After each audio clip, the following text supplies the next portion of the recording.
Welcome to Missions on Point, the Propempo perspective on church and missions. This is episode 100 of Missions on Point. Thanks for joining us.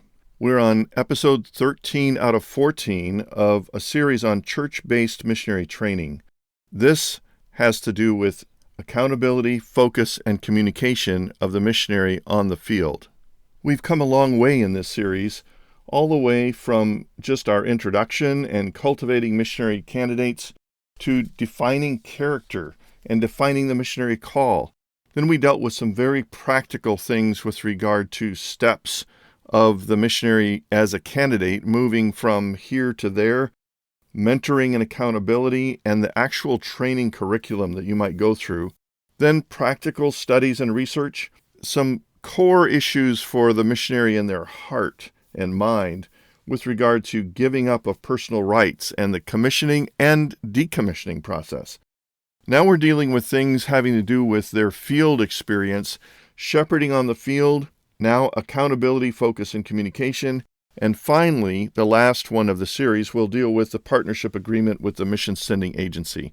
So thanks for sticking with us. I hope it's been very informative, and I hope no matter what your role is in the local church, that you are eagerly anticipating how you might assist in the process and help your missionaries from your church get to the field. First, let's talk a little bit about accountability. We've mentioned this already in the process of training your missionary, and yet the missionary, when he arrives on the field, has a lot of accountability that is probably not normal to American life. That is, accountability to the team, the organization, accountability to the immigration authorities, accountability to their sending church. As the employee of a nonprofit organization, whether church or mission agency, there's an added accountability just for finances. I remember one missionary telling me he could barely keep his checkbook reconciled when he was home, and now on the field he was responsible for 4 or 5 different accounts for which he had to give regular accounting. Most missionaries are not used to keeping receipts and doing an expense report, or keeping receipts for medical and health expenses. Your missionary may actually need some coaching or mentoring in all of these areas of accountability. Their status on the field may be as an intern or a junior missionary, so to speak, not having a voting right within the team structure until they achieve some level of language proficiency or time on the field. They certainly need to know how to relate to the person to whom they report directly. If they're starting a business on the field, they will have several other entities to whom they must report on a regular basis and keep records. A lot of this is new, uncharted territory for the new missionary, and they may need somebody to walk alongside them and help them cope with it all as they get it sorted out in the first couple of years on the field.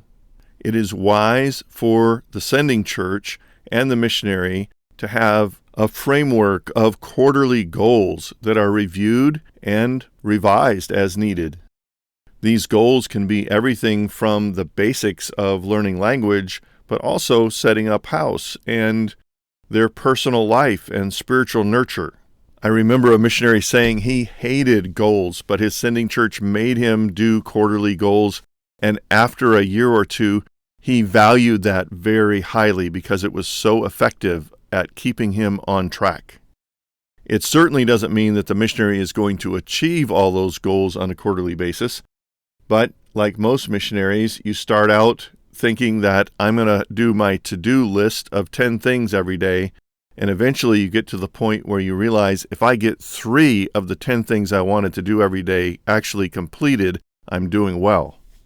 Part of the struggle in the area of accountability is making it a natural part of your life.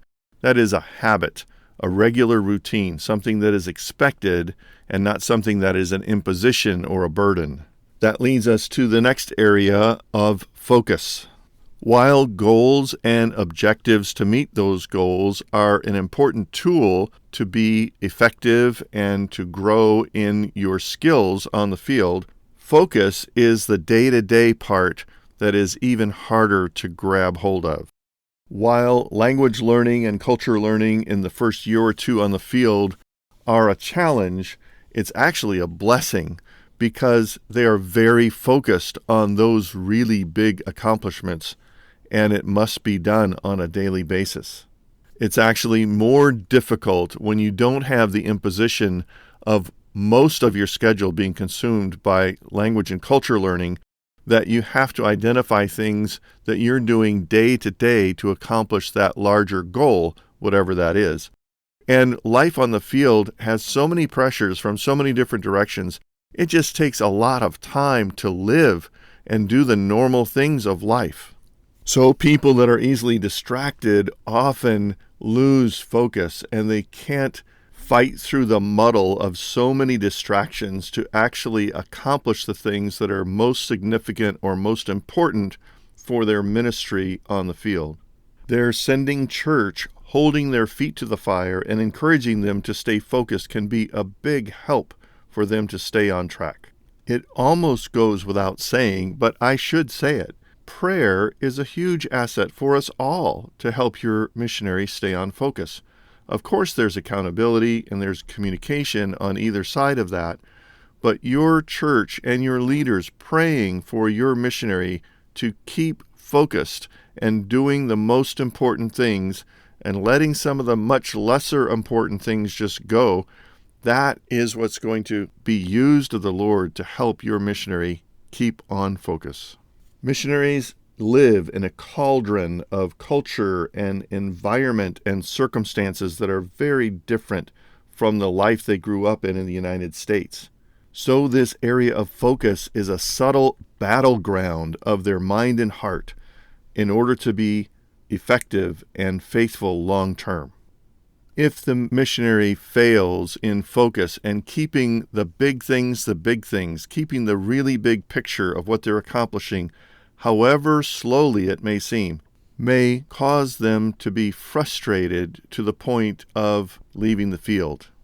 It's interesting that this next area of communication is sometimes taken to be one of those big distractions that keep people off focus. However, I argue that that's not the case. Communication is absolutely essential. The key is having the right balance of communication and the right formula, if you will, of frequency and type of communication. I've known a number of missionaries who got just entangled in having so many Skype calls with family and friends that they neglected doing some of the most important things. That's not good communication. Most mission agencies even limit the volume of communication or the time spent in communication that missionaries can have because appropriately they need to be focused on the right things, and just kind of catching up with family and friends, unless there's a crisis situation, is something that takes a lot of time. The missionary and the sending church should give appropriate kinds of boundaries for how much communication the missionary should be able to do with these personal communication segments that are not directly related to the work. So it might be Skype or some other type of video call. It might be just texting or calling, which is prominent all over the world now, and yet we just can't text to mom like we used to when we were home. And mom needs to know that that expectation is changed also. There are core bits of communication that the missionary must be committed to.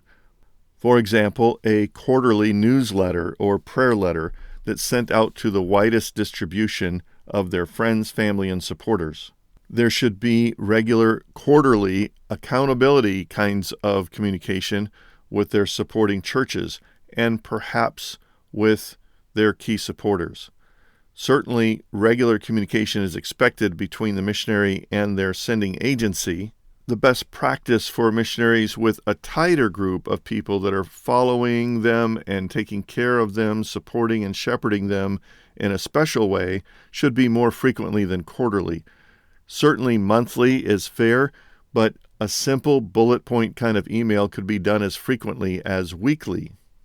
Different circles or spheres of relationships require different kinds of communication.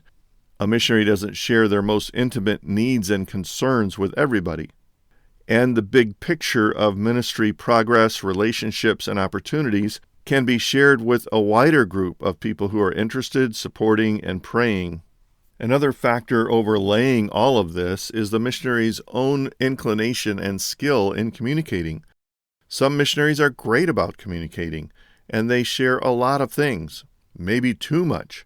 There are others that are so reluctant to communicate. They're not used to it. It's not a habit of theirs, or they're too shy. They don't know what to write.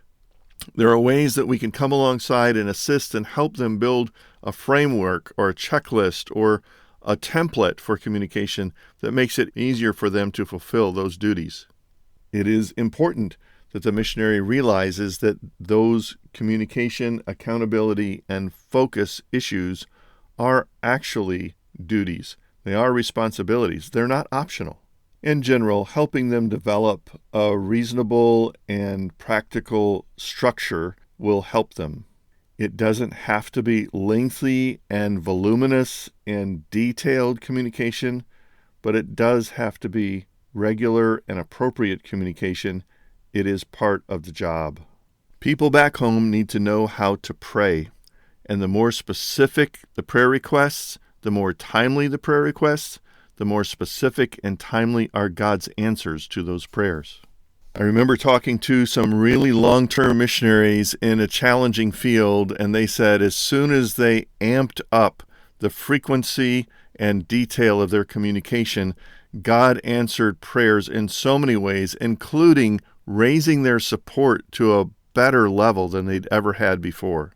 It was simply a matter of having good and regular and effective communication. Going back to the bigger picture of church-based missionary training, these things about life on the field, including shepherding on the field, accountability, focus, and communication, and functioning partnership agreement with the mission sending agency, are things that your missionary candidate and perhaps one or two of your church leaders should have a conversation about with people who have actually been in or on or near the field that your missionary is going to with the agency that they're going with.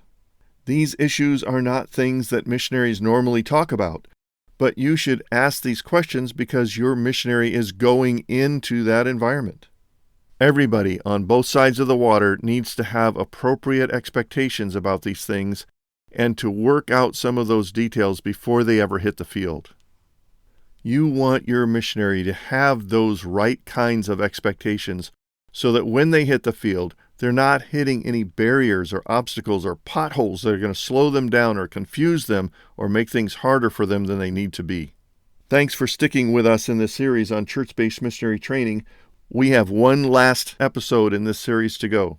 Thanks for joining us today on Missions on Point, the Propempo perspective on church and missions.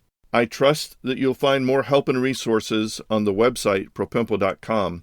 Please prayerfully consider supporting this ministry. Now to God be glory in the church and in Christ Jesus forever and ever. Amen.